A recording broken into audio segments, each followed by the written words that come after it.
नमस्तेस्तु भगवन् विश्वेश्वराय महादेवाय त्र्यम्बकाय त्रिपुरान्तकाय त्रिकाग्निकालाय कालाग्निरुद्राय नीलकण्ठाय मृत्युञ्जयाय सर्वेश्वराय सदाशिवाय श्रीमान् महादेवाय नमः।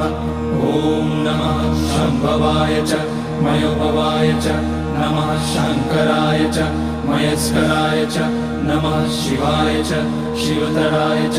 ॐ त्र्यम्बकं यजामहे सुगन्धिं पुष्टिवर्धनम् उर्वारुकमिव बन्धनान् मृत्योर्मुक्ष्यमामृतात्। नागेन्द्रहाराय त्रिलोचनाय भस्माकराय महेश्वराय नित्याय शुद्धाय दिगम्बराय तस्मै नकाराय नमः शिवाय। मन्दाकिनी सलिलचन्दन चर्चिताय नन्दीश्वर प्रमथनाथ महेश